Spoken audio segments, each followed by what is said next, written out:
Welcome to the Overwhelm is Optional podcast, where each week we find ways to gently rebel against the nonsense that overwhelm and exhaustion are just the price you pay to have the life you want. Let's talk about FOMO, fear of missing out. So I don't know about you, but it's very, very easy for me to get overwhelmed by all of the amazing things I could do. And then I can get anxious about running out of time, getting older, all sorts of stuff, which is really unhelpful. So in that situation, that's a really classic example of my mind creating overwhelm and pain completely unnecessarily. And as I don't do overwhelm anymore, I think thinking about FOMO differently is really helpful for me. And this is what I came up with. This is an insight I had the other day. Fear of missing out. The truth is, we're going to miss out. By definition, we can't do everything. It's impossible. So I was driving to see my son to take him out for his birthday, and I went past a sign and it said, and I don't even know how you pronounce this, please forgive me, but it says something like brocanti or something, I don't know what that means, on the day before and the day that I was driving past the sign. And there was like this sign to this special car park in a field, and it looked quite a nice country event thing, and I was like, oh, I didn't know about that. Immediately my mind went into, I wonder what that is. And of course that's what the signs are designed to do, right? They're designed to get you excited about it and make you want to go. That's advertising. I mean, there wasn't any major marketing, there was just an announcement of it, but it looked nice, like the sign looked nice. And I'm like, oh, I'm missing out. And there's all these things going on in the countryside that I don't know about, and they might be really important, and I'm missing them out. And there might be some really cool people there, but I could be having some really good conversations, and could be having more fun, and I could be doing more, and blah, blah. That's where my mind was going. Like, it really hit the FOMO button. It's really interesting. And then I reminded myself that actually I don't really want to go to any more things. And that's the truth. I booked into some big event which was sold to me as a networking event, and it was fun. It looked like a really fun evening. I didn't go to it. It's really interesting. So it was one of those things. Do you do this where you think that would be a really good idea and it sounds amazing, but the truth is I don't really like things like that. So my mind at the time it's like, but it would be good for me. It's an expansive thing to do. Now that might be true, it might not be, but at 55 I pretty much know what I like. And although I would argue that I'm always growing and changing, I think I'm getting a better sense of what I like and what I don't like. And I don't really like going out to big events in the evening that much. I just don't. Not anymore. I used to do that. Not that bothered. I really, really like my life as it is. And that doesn't mean I'm not doing and growing. It means I'm being more picky about what I choose to do, because I know myself better and I'm more accepting of myself. And the truth is, as an introvert, I don't really like going to big events that much. There you go. That's what it was, which is really fascinating that driving past that sign, my mind immediately went into, you ought to find out about more events and go to more events, because that doesn't make any sense. Because the truth is, I don't want to at all. And I just don't.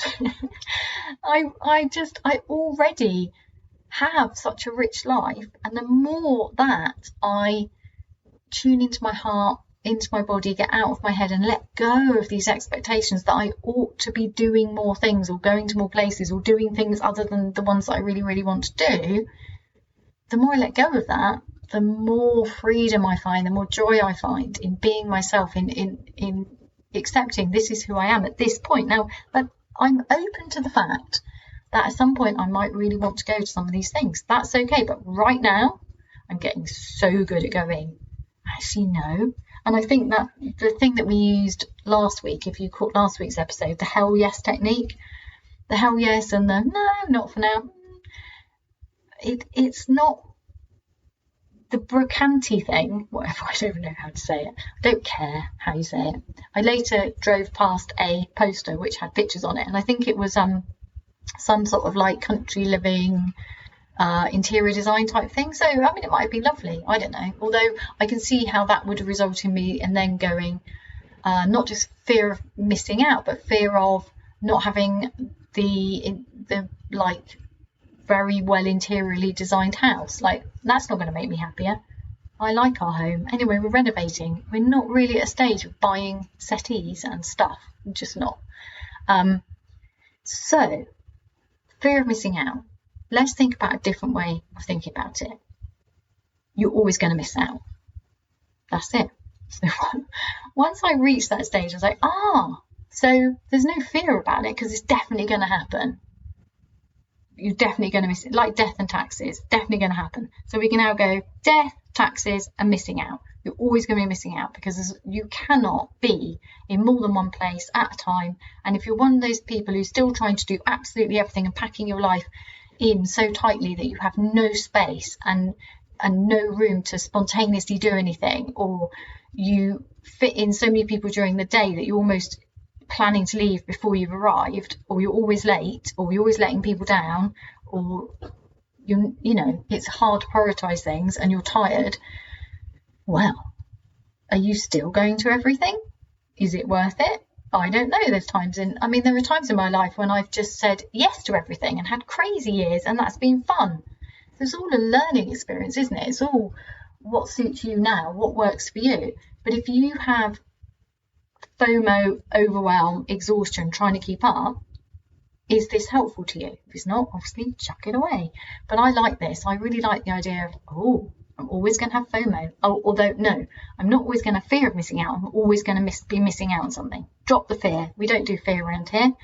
Don't do fear, don't do overwhelm, don't do pressure, don't do exhaustion. Therefore, accepting I'm always going to be missing something. And you know what? That's a really good thing, because what that actually means is that I live in a country where there are loads of exciting, creative things going on.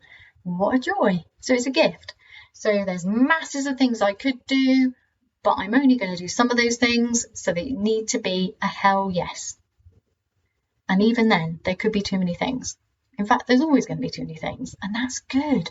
That's exciting. That's a expansiveness. That's I could do that, or not.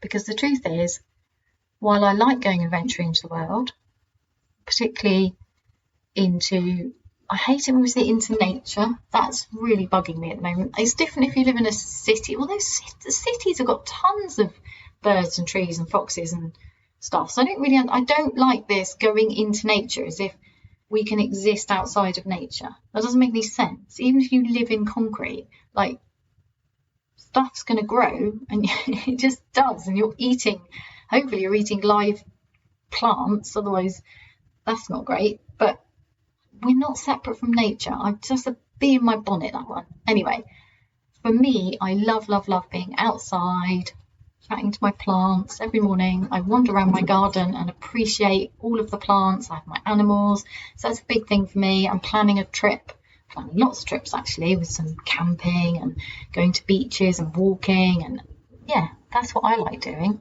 Actually, I prefer doing that to going to organised events with lots of people. But I have noticed that during my life, I've often felt like I ought to go to more events, and there's been times when I've enjoyed them. But in general, do you know what? I like being at home a lot. And that's because I've set my life up where my home is the place I want to be. I'm in my dream home. I absolutely love it. So that's what I've got for you. To dump FOMO, overwhelmed by FOMO, fear of missing out, accept you're going to miss out. And that's okay. The important thing is, are you listening to what really calls to you? Are you doing the things that fill you up, that nourish you? Are you taking deep sighs of satisfaction with all of the good stuff in your life? Or are you missing out on your own life because you're so busy trying to hold your life together? That's the missing out, really, isn't it? The missing out on feeling at home in your own life. That's the real concern. Overwhelm robs you of your life. Going to loads and loads of things and trying to keep up tends to cause overwhelm, depending on what kind of person you are. So, are you missing out on your life because you're overwhelmed and exhausted and you're pushing against yourself?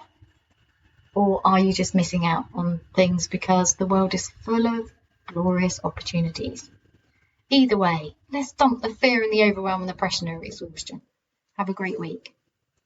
Thank you so much for being part of this podcast. If you enjoyed this episode, please do take a little moment of your time to share it, like it, etc., to help other people find it. And if you'd like to know more about my work, please go to www.tidymark.co.uk.